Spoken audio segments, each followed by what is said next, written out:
Hello friends, இன்னைக்கு நம்ம cook with குட்டிலிங்க மதுரை ஃபேமஸ் ஜிகிர்தண்டா தான் இந்த சம்மர் ஸ்பெஷலுக்காக நம்ம பார்க்க போகிறோங்க.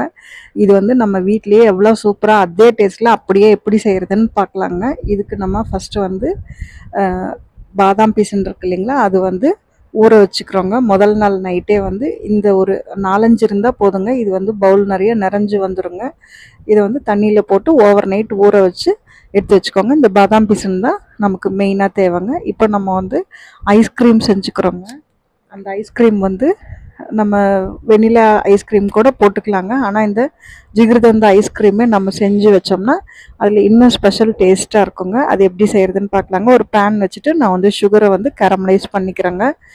ஒரு 4 ஸ்பூன் சுகர் எடுத்துருக்கோங்க. நீங்கள் எவ்வளோ ஐஸ்கிரீம் செய்ய போகிறீங்களோ அதுக்கு தகுந்த மாதிரி நீங்கள் இந்த குவான்டிட்டி வந்து அதிகம் பண்ணிக்கலாங்க, இல்லைன்னா கம்மி பண்ணிக்கலாங்க.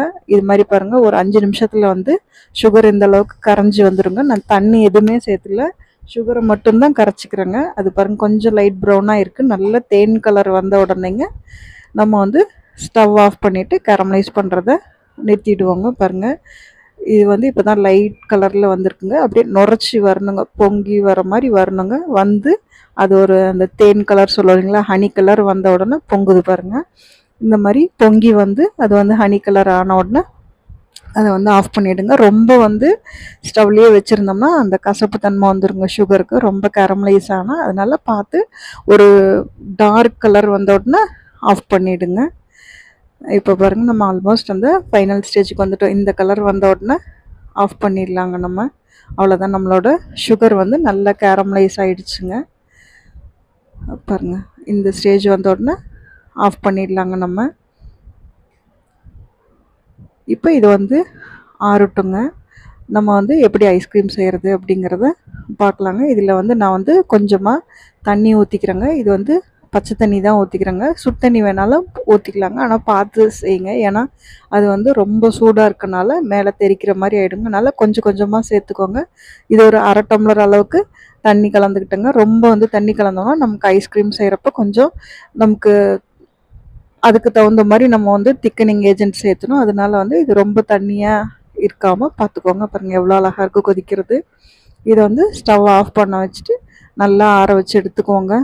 அது கொதிக்கிறதே பாருங்களேன், சூப்பராக இருக்குங்க, பபுள்ஸாக இருக்குது. இப்போ இதை ஆறட்டுங்க.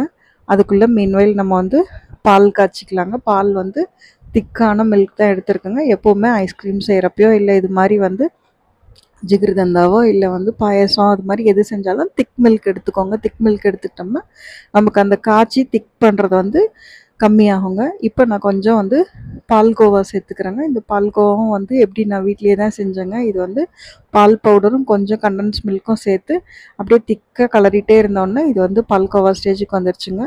உங்களுக்கு வந்து கோவா கிடச்சிதுன்னா ஸ்வீட்டனோ இல்லை நான் அன்ஸ்வீட்டோட எது கிடச்சாலும் ஒரு 2 ஸ்பூன் அளவுக்கு திக்காங்க, ஒரு குழி கலர்ந்தி அளவு சேர்த்துக்கலாங்க. 1/2 லிட்டர் பாலுக்கு அது வந்து கரெக்டாக இருக்குதுங்க. அது மாதிரி சேர்த்து கலந்துக்கோங்க. இப்போ பாருங்கள், நமக்கு பால் வந்து நல்லா திக்காயிடுச்சு. இப்போ இதை வந்து நம்ம ஆற வைக்க போகிறோங்க. அதுக்குள்ளே வந்து சர்க்கரை போட்டு கரைச்சிக்கலாங்க. ஏற்கனவே நம்ம வந்து கேரமலைஸ் பண்ணி வச்சுருக்கனால அந்த சுகர் சிரப்லேயே நமக்கு வந்து தித்திப்பு இருக்கும். இதில் வந்து உங்களுக்கு தேவைக்கு தகுந்த மாதிரி சர்க்கரை போட்டுக்கோங்க. ரொம்ப போடக்கூடாதுங்க, தித்திப்பு ரொம்ப அதிகம் ஆகிடும். இப்போ வந்து அந்த கேரமலைஸ் பண்ணி அந்த தண்ணி டைல்யூட் பண்ணி வச்சுருக்கோம் இல்லைங்களா, அதை கொஞ்சம் கொஞ்சமாக சேர்த்துக்கலாம். அந்த ப்ரௌன் கலர் லைட் ப்ரௌன் வரணுங்க. அதுதான் வந்து அந்த ஜிகிர்தண்டாக்கு உரித்தான கலர். அந்த கலர் வர வரைக்கும் உங்களுக்கு எவ்வளோ வந்து சிரப் தேவைப்படுதோ அது அளவுக்கு ஊற்றிக்கோங்க. இவ்வளோ போதும்னு நினைக்கிறேங்க. நான் வந்து கொஞ்சம் மீதி வச்சுட்டேன்.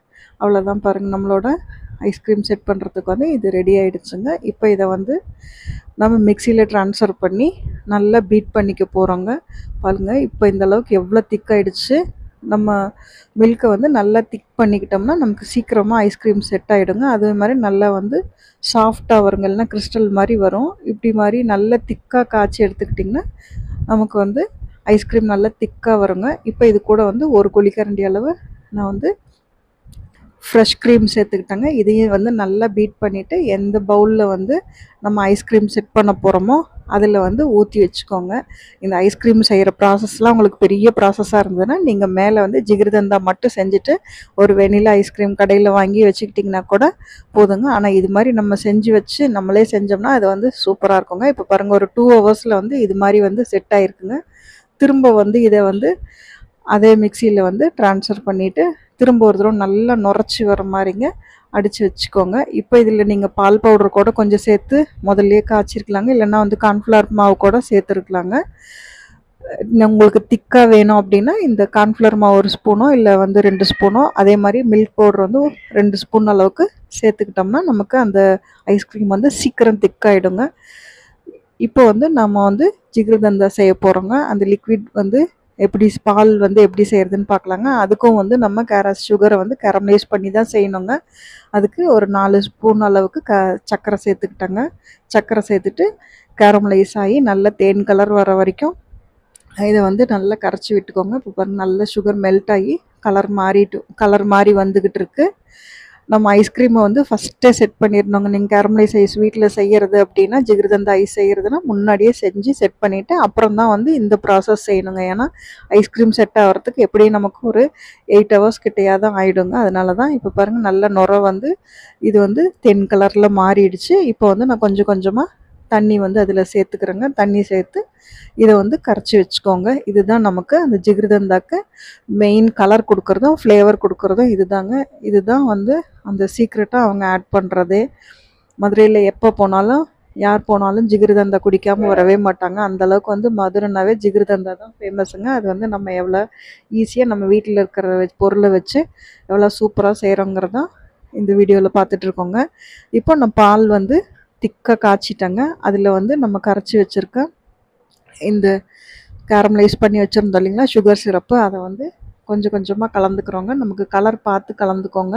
அதில் ஒரு லைட் ப்ரௌன் காஃபி கலரில் வந்த உடனே நமக்கு வந்து அந்த சுகர் சிரப் கலக்கிறத வந்து கேரமலைஸ் பண்ணி வச்சுருக்க சுகர் சிரப் வந்து போதும்னா நிறுத்திக்கலாங்க. பாருங்கள் இந்த அளவுக்கு வந்த உடனே நான் வந்து நிறுத்திட்டேங்க. உங்களுக்கு இந்த கலர் எவ்வளோ தூரத்துக்கு வருதோ அது மாதிரி சேர்த்துக்கோங்க.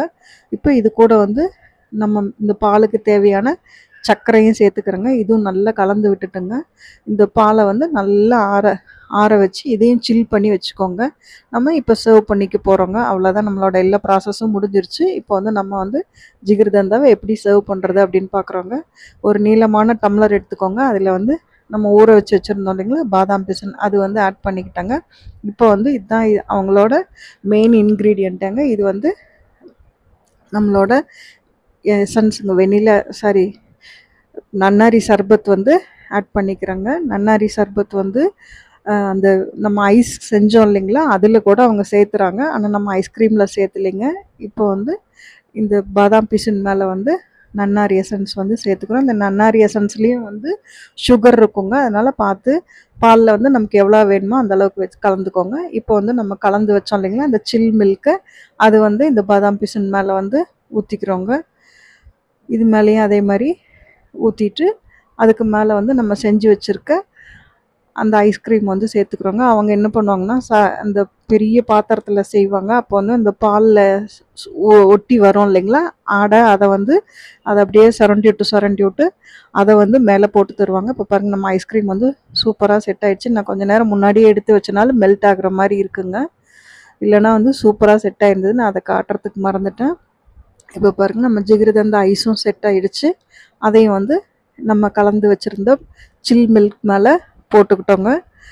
இதுக்கு வந்து இந்த ஐஸ்கிரீம் உங்களால் செய்ய முடியல அப்படின்னு சொன்னால் நீங்கள் வந்து இதுக்கு மேலே வந்து வெனிலா ஐஸ்கிரீம் போட்டு சர்வ் பண்ணிக்கலாங்க. இதுக்கு மேலே வந்து திரும்ப கொஞ்சம் நன்னாரி எசன்ஸ் வந்து ஊற்றிட்டோம்னா நம்மளோட ஸ்பெஷல் ஜிகிர்தண்டா வந்து ரெடி ஆகிடுச்சுங்க. அவங்க வந்து ஸ்பெஷல் ஆர்டினரி அப்படின்னு 2 தராங்க. ஐஸ்கிரீம்லாம் போட்டு கொடுத்து அது வந்து ஸ்பெஷலுங்க. அந்த பாலாடை சொன்னோம் இல்லைங்களா அதை சுரண்டி விட்டு அந்த திக்காக போடுறாங்க. அதுவும் போட்டால் அதெல்லாம் ஸ்பெஷலில் வருதுங்க. பாருங்கள் நம்ம இது மாதிரி வந்து நம்ம ஐஸ்கிரீம் வந்து மேலேயே நம்ம வீட்லேயே செஞ்சு போட்டு சூப்பராக செஞ்சுட்டோங்க. ரெசிபி பிடிக்கும்னு நினைக்கிறேன். தேங்க்ஸ் ஃபார் வாட்சிங். தேங்க்யூ.